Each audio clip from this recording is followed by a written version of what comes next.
독일의 한 청년이 하버드 대학에서 종교 철학을 공부하고 있었습니다.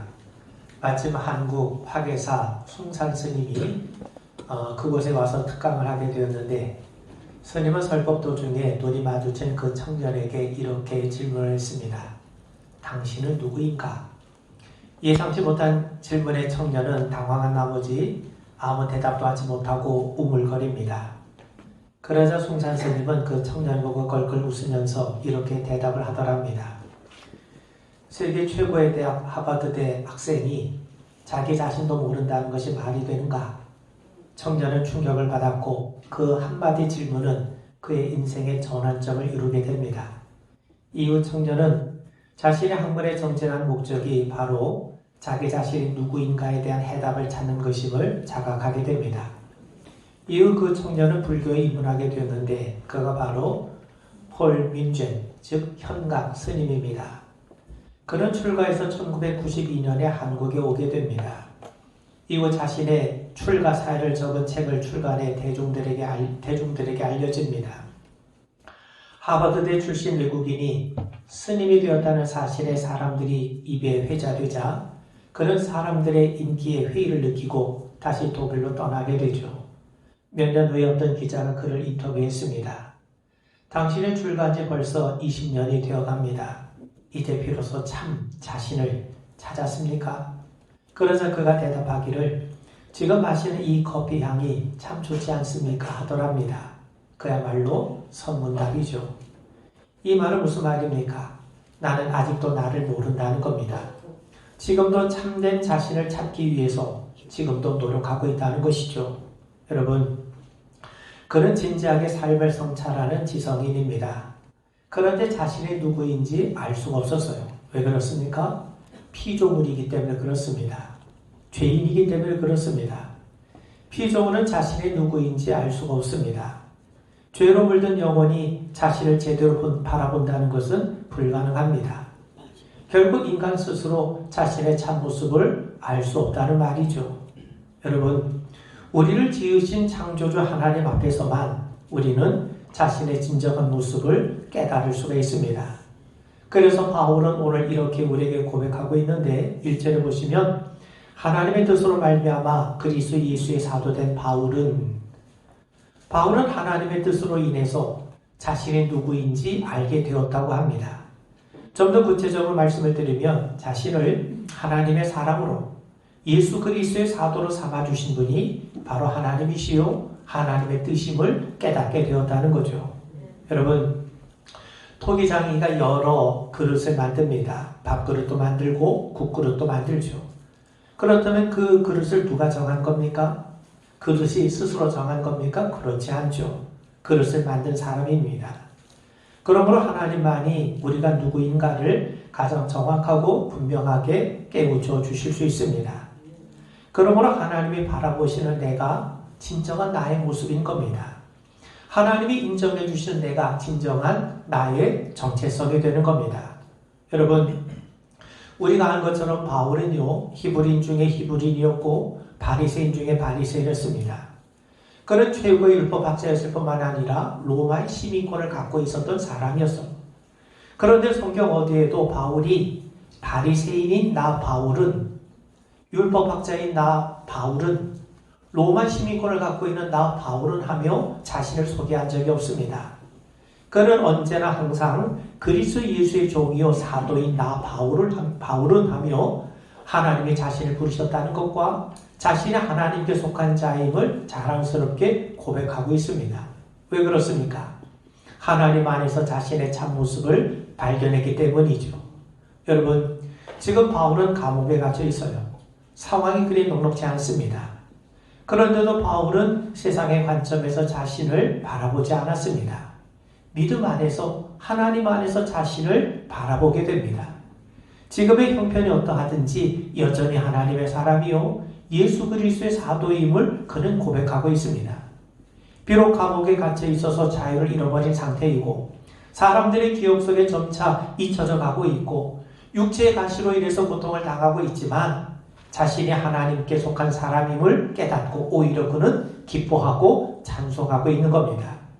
사랑하는 성도 여러분, 오늘 본문에서 바울은 자신 하나님께 너무나도 엄청난 복을 받았다고 고백하고 있습니다.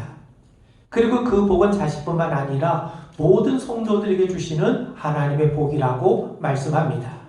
여러분, 우리가 하나님께 속했다는 말이 무슨 말입니까? 우리가 하나님 안에서 하나님 주시는 신령한 복을 누리고 있다는 말입니다. 우리가 누리고 있는 이 복은 하늘에 속한 신령한 복입니다. 그렇다면 신령한 복은 무엇입니까? 하나님이 우리에게 주신 복은 무엇입니까?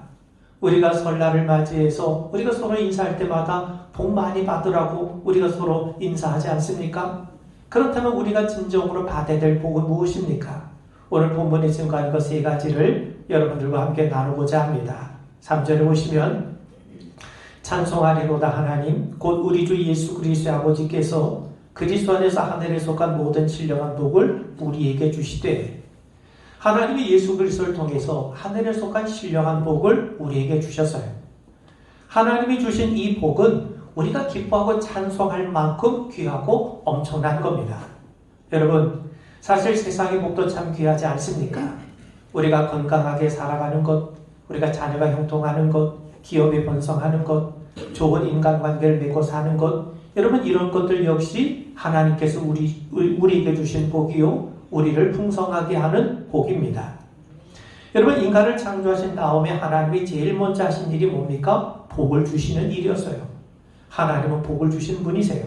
이 말을 달리 표현한다면 하나님의 복이 없으면, 하나님의 은혜와 그분의 돌봄 없으면 우리 인간은 살 수 없다는 겁니다. 그런데 여러분, 하나님이 우리에게 주신 복이 참 많이 있는데, 그런데 우리 주님께서 우리에게 주시는 신령한 복이 있어요. 물론 우리가 이 세상 살아가는 동안 여러 많은 복이 필요하죠. 그런데 우리가 세상적이고 현실적인 복만 사모한다면 사실 우리가 세상 사람과 다를 게 뭐가 있겠습니까? 그렇게 되면 신앙은요, 기복주의로 변질됩니다. 예수님은 세상적인 복을 우리에게 주시기 위해서 십자가를 지신 것이 아닙니다. 세상적인 복은요, 정말 신령한 복에 비하면 아무것도 아니죠. 그저 덤으로 주어지는 복에 불과합니다. 그렇다면 하나님께서 우리에게 주신 복은 무엇입니까? 그건 하늘에 속한 신령한 복입니다. 한마디로 말하면 영적인 복입니다. 하나님은 예수 그리스도를 통해서 우리에게 신령한 복을 주셨어요. 바울이 그 복을 받았습니다.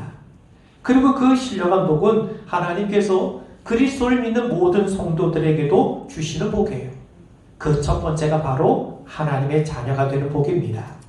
여러분, 5절에 보시면 그 기쁘신 뜻대로 우리를 예정하사 예수 그리스도로 말미암아 자기 아들들이 되게 하셨으니, 하나님이 예수 그리스도를 통해서 우리를 자녀 삼으셨어요. 여러분, 그런 의미에서 신령한 복은 무엇입니까? 하나님의 자녀가 되는 복입니다. 우리는 이미 하나님의 자녀가 되는 복을 받은 겁니다. 여러분 생각해 보세요. 누군가가 여러분들에게 당신은 누구냐고 묻는다면 뭐라고 대답하시겠습니까? 물론 우리는 이름을 가지고 있고요. 자기 신분을 나타낼 수 있는 직함도 가지고 있게 마련입니다. 또 나는 어느 집안 사람이라고 하는 것도 있고, 또 내가 누구의 자녀라고 대답할 수도 있을 겁니다. 그런데 누가 여러분은 누구냐고 물어봤을 때, 예, 저는 하나님의 아들입니다.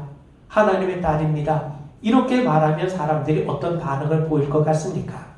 아마 많은 사람들은요, 책 예수쟁이구먼, 아마 이렇게 비양거리지 않겠습니까? 우리에게는 과연 나는 하나님께 속한 자, 하나님의 아들이요 하나님의 딸이라고 하는 분명한 믿음이 있습니까? 정말 누구 앞에서도 하나님의 자녀임을 고백할 수 있겠습니까? 여러분, 바울을 생각해 보세요. 그는 지금 하나님께서 자신을 자녀 삼아주신 부분에 대해서 감격하고 있어요. 얼마나 감격스러운지 찬양할 것을 우리에게 당부합니다. 6절 보세요. 이는 그가 사랑하시는 자 안에서 우리에게 거저 주시는 바 그의 은혜의 영광을 찬송하게 하려는 것이라.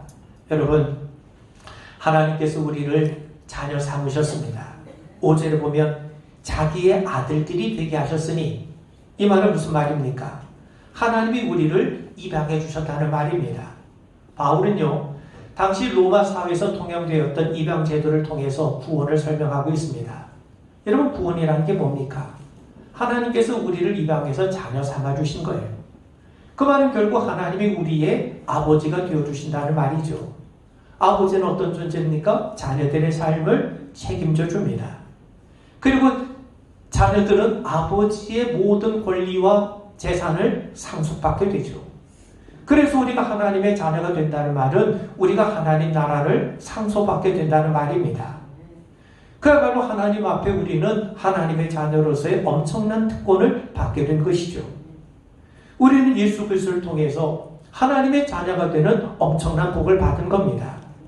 이 복이 너무나도 놀랍고 너무나도 엄청난 것이어서 찬양을 멈출 수 없게 되는 거죠. 이제 우리는 하나님의 아들과 딸이라고 하는 영광스러운 신분을 얻게 되었습니다. 그래서 바울이 말씀하죠. 2장 19절에 보면 그러므로 이제부터 너희는 외인도 아니요 나그네도 아니요 오직 성도들과 동일한 시민이요 하나님의 권속이라. 여기서 권속이란 말이 가족이란 뜻입니다. 여러분, 우리는 하나님 앞에 정당한 가족으로 받아들여집니다.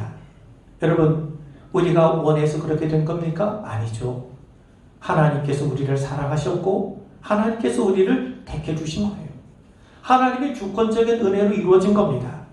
그래서 우리가 구원받았다는 것, 우리가 하나님의 자녀가 된 것은 전적인 하나님의 은혜요, 하나님 베푸신 선물일 수밖에 없는 겁니다.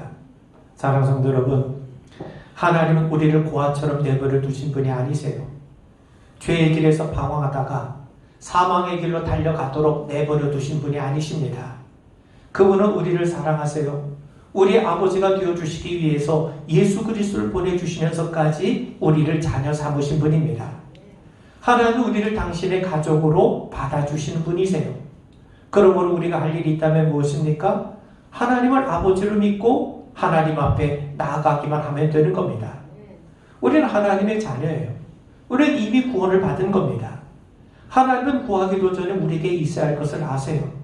그리고 우리가 구하는 것보다 더 좋은 것으로 채워주신 분입니다. 그렇다면 우리가 할 일이 무엇입니까? 하나님을 아버지로 믿고 신뢰하면 되는 거예요. 여러분, 우리가 탕자 이야기를 잘 알지 않습니까? 탕자에게 필요한 건 다른 게 아니죠.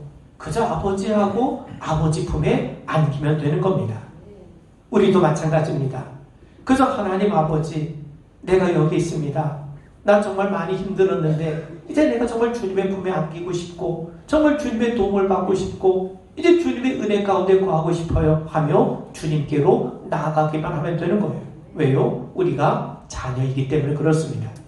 여러분, 바울은 로마서 8장 15절에서 우리가 무소하는 종의 영을 받지 아니하고 양자의 영을 받았으므로 우리가 아빠 아버지라고 부르짖느니라 말씀합니다. 우리는 종의 영을 받지 않고 양자의 영, 자녀의 영을 받았습니다. 여러분, 종은요 두려워하죠. 종은요 주인이 두렵습니다. 그런데 우리는요 양자의 영, 자녀의 영을 받았기 때문에 아버지 우리와 하나님과 우리의 관계가 친밀해져요.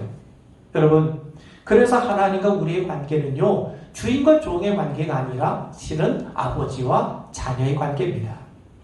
그래서 무거운 짐 나 홀로 지고 견디다 못해 쓰러질 때조차도 우리가 아버지 하며 하나님 앞에 나아갈 수 있게 되는 겁니다. 그러면 아버지 되신 하나님은 우리를 위로하시고 우리를 도우십니다.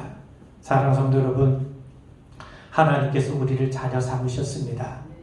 그래서 우리는 언제든지 하나님의 은혜의 보좌 앞까지 담대하게 나아갈 수 있게 되는 겁니다. 언제든지 하나님을 아버지라 부르며 아를 수 있게 된 것이죠. 그리고 이런 엄청난 은혜를 하나님은 예수 그리스도 통해 우리에게 주신 겁니다. 성부 하나님께서 우리에게 하나님 자녀됨의 귀한 복을 우리에게 주신 것을 늘 기억하고 간직하게 되기를 주의 이름으로 축원을 드립니다. 여러분, 하나님께서 우리를 자녀 삼으셨어요. 성부 하나님께서 하신 일이요, 성부 하나님께서 우리에게 베푸신 귀한 은혜요 복입니다. 자, 이어서 바울은 성자 하나님이신 예수님께서 하신 일을 우리에게 말씀해요. 그렇다면 예수님이 우리 위해서 하신 일이 무엇입니까? 성자 하나님이신 예수님이 우리에게 베푸신 신령한 복은 무엇입니까? 바로 구원입니다. 예수님은 우리에게 참 자유를 주셨어요. 예수님은 우리를 구원하셨고 죄와 사망의 권세에서 자유케 하셨습니다. 그렇다면 주님은 어떻게 우리에게 구원을 이루어 주신 겁니까? 속량으로 이루어 주셨어요. 여러분 7절을 보시면 우린 그리스도 안에서 그의 은혜의 풍성함을 따라 그의 피로 말미암아 속량 곧 죄 사함을 받았느니라. 여러분 속량이라고 하는 말은 누군가가 나 대신 값을 지불해 줬다는 말입니다. 내가 빚을 졌어요. 그런데 갚지를 못합니다. 그렇게 되면 결국 돈을 빌려준 사람의 종이 될 수밖에 없지 않습니까? 여러분 종이 되면요 그때부터 자유를 잃어버려요. 그렇다면 어떻게 종에서 벗어날 수 있습니까?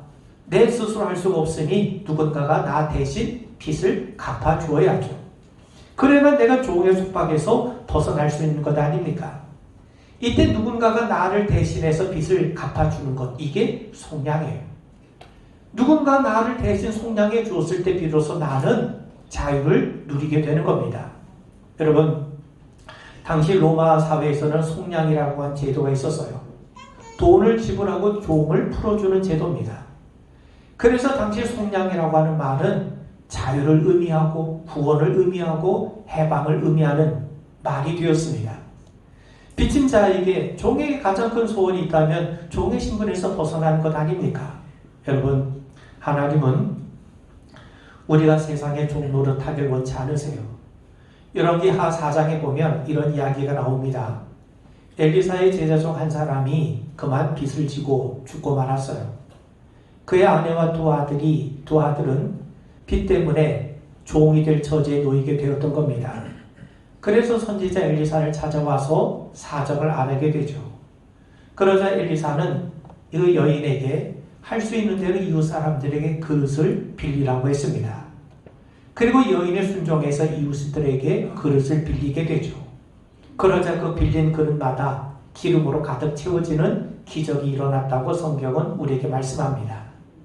그리고 엘리사는 그녀에게 기름을 팔아서 빚을 갚으라는 거예요. 그리고 남은 것이 있다면 그걸 가지고 생활비로 쓰라는 겁니다. 그렇다면 여러분 왜 이런 일이 일어난 겁니까? 빚을 갚지 못하면 종이 될 수밖에 없기 때문입니다. 여러분 잠언 22장 7절에 보면 빚진 자는 체주의 종이 되느니라. 여러분 보세요. 우리가 빚을 지게 되면 당장 빚에 허덕이게 되죠. 그리고 빚 때문에 그 빚쟁이에게 늘 끌려다닐 수밖에 없어요. 빚 때문에 결국 세상에 종노릇 할 수밖에 없게 되는 거예요. 하나님은 당신의 백성들이 빚을 져서 세상에 끌려다니는 종이 되길 원치 않으세요. 여러분 우리가 세상에 빚을 지게 되면요 그때부터 정말 믿음 생활도 제대로 변변하게 하기가 어렵지 않습니까? 그래서 바울은 우리에게 말씀하기를 피차 사랑의 빚 외에는 아무에게든지 아무 빚도 지지 말라고 우리에게 말씀하는 겁니다.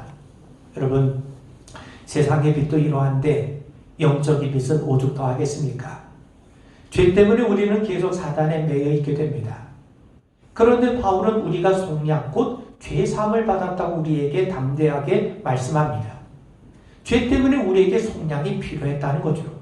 여러분 바울은 우리가 죄의 종이었다고 말씀합니다. 죄의 종이었기 때문에 죄가 이끄는 대로 이리저리 끌려다닐 수밖에 없었던 것이죠. 그리고 죄의 결과는 뭡니까? 사망이죠.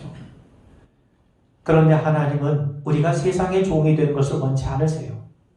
특히 죄의 종이 되어서 죄가 이끄는 대로 이리저리 끌려다니는 것을 원치 않으세요. 우리가 죄의 종이 되면 평생 죄만 짓고 사는 것 아니겠습니까? 우리가 세상의 종이 되면 결국 하나님 나라와 무관하게 세상만을 위해 살아갈 수밖에 없지 않겠습니까? 그리고 그 결과는 사망 아닙니까? 그래서 우리를 사랑하시는 하나님은 예수님을 우리에게 보내주신 거예요.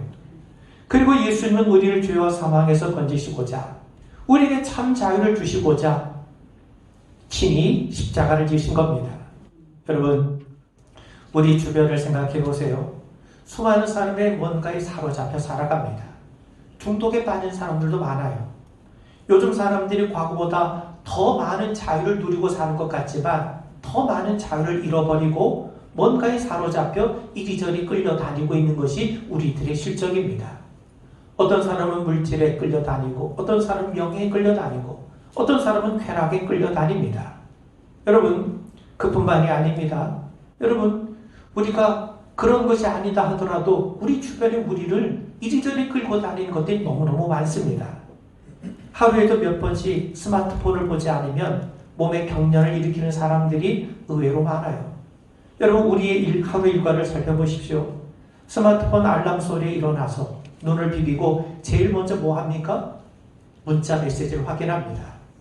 그때부터 시도 때도 없이 스마트폰을 바라보며 소비하고 소통하고 또 자리에 누워서도 매만지다 잠이 듭니다. 전철을 타보면 전철 안에 있는 사람들 살펴보면 거의 대부분 스마트폰을 응시하고 있어요. 심지어 예배 시간에도 기도 시간에도 스마트폰을 만지작거리고 있습니다. 스마트폰의 편리함과 유익함을 모르는 바가 아니죠. 그런데 그 화면을 통해 제공되는 컨텐츠와 내용이 반드시 우리에게 유익한 것만은 아닙니다.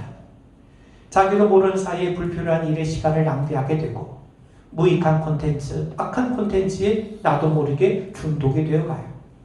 그 결과 세상의 가치관에 물들어가게 되고 더 나아가 죄의 종으로 전락해버립니다. 처음엔 즐겁고 짜릿했던 것이 점점 우리의 목을 죄오게 되죠.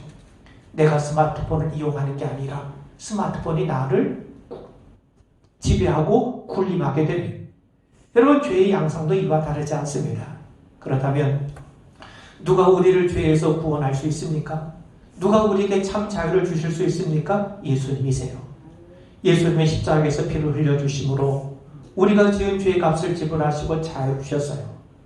우리가 죄의 판결에서 자유로울 수 있는 것은 오직 한 가지, 예수님께서 십자가에서 우리의 죄값을 지불해 주셨기 때문입니다.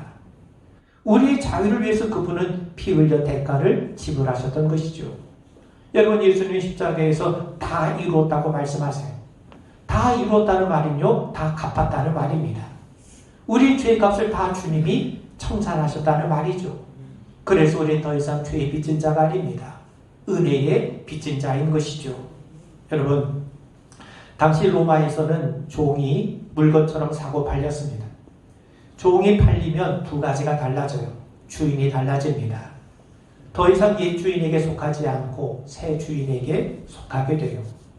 그리고 주인에 따라서 종의 삶 자체가 완전히 달라집니다. 종은 주인이 시키는 일을 하죠. 주인에 따라 종이 하는 일이 결정이 됩니다. 옛 주인이었던 이 사단은 우리를 죄로 이끌었어요. 죄의 종으로 만들어 죄를 짓게 했습니다. 그 결과는 사망입니다.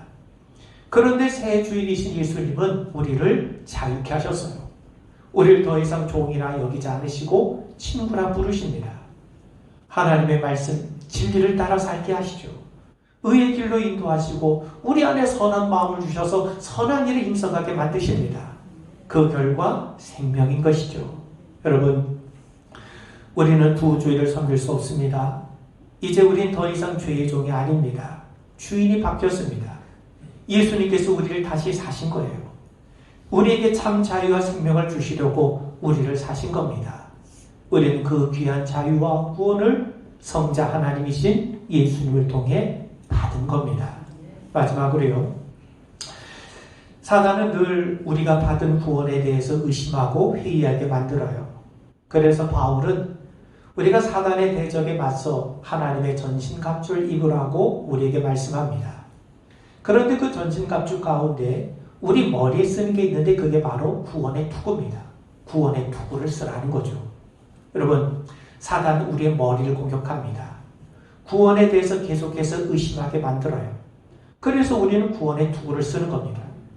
구원에 대한 확신이 흔들리면 우리는 쉽게 사단에게 속아 넘어가게 되죠.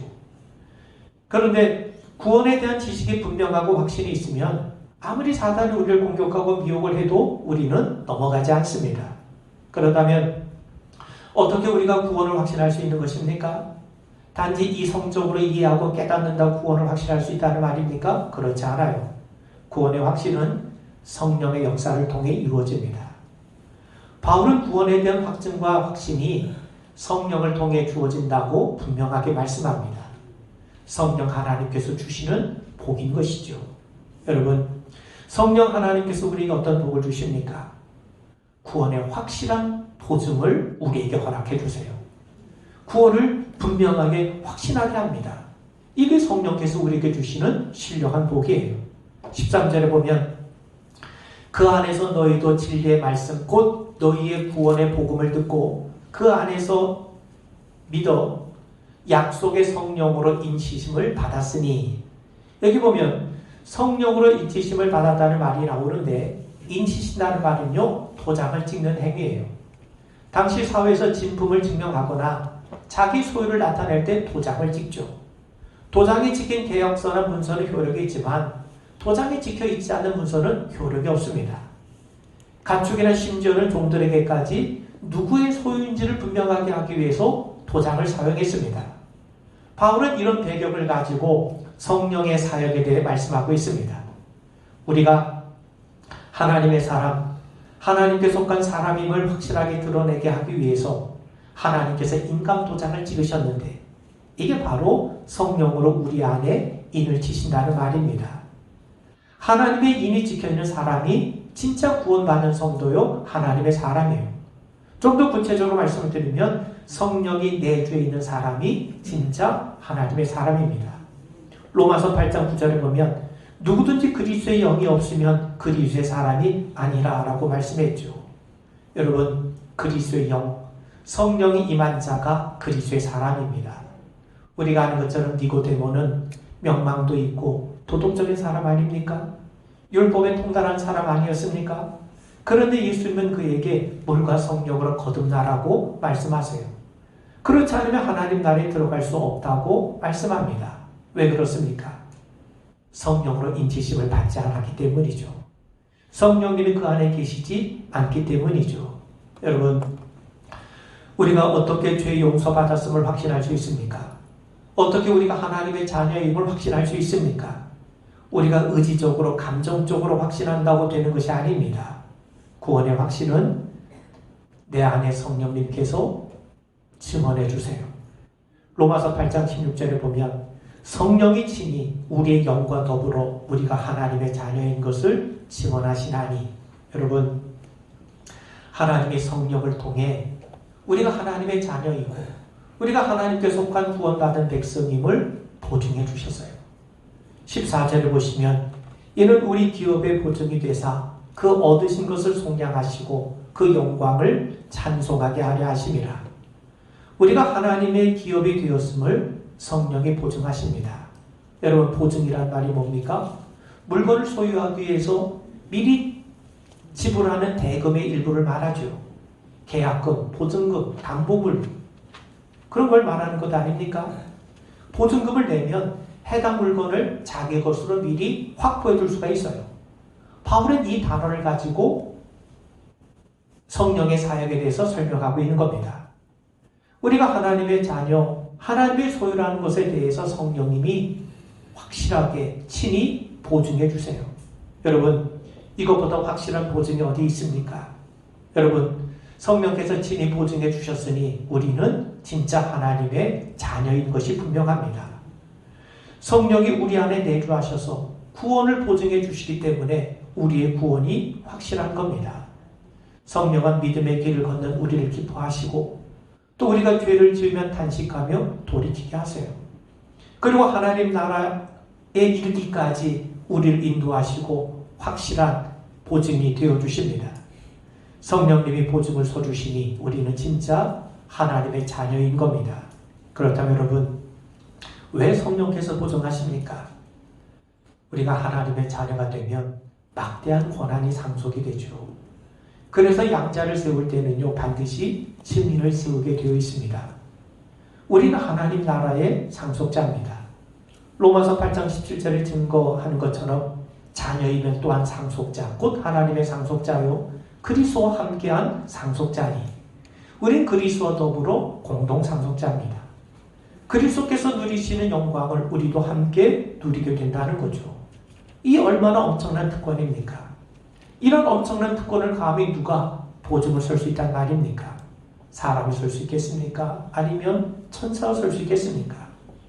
그래서 하나님께서 성령님으로 보증을 서신 거예요. 그러니 이보다 더 분명하고 확실한 증거가 무엇이 있겠습니까? 사랑하는 성도 여러분, 하나님께서 그리스도 예수를 통해 하늘에 속한 신령한 복을 우리에게 주셨습니다. 성부 하나님께서 우리를 자녀 삼아 주셨습니다. 성자 하나님께서 우리를 죄와 사망의 권세에서 구원하시고 참 자유를 주셨어요. 그리고 성령 하나님께서 친히 우리가 하나님께 속한 자임을 확증해 주시고 보증해 주셨습니다. 우리는 그야말로 엄청난 하늘의 신령한 복을 받은 자입니다. 그러니 어떻게 찬양하지 않을 수 있겠습니까? 이 귀한 믿음을 우리가 간직하시고 하나님 우리에게 주신 신령한 복을 우리가 분명하게 간직하고 누려가는 은혜가 있기를 주의 이름으로 축원을 드립니다. 기도하겠습니다. 하나님께서 우리를 자녀 삼으심을 믿습니다. 우리 예수 그리스도께서 십자가를 통해 우리를 죄와 사망에서 건지시고 우리에게 참 자유를 주심을 믿습니다.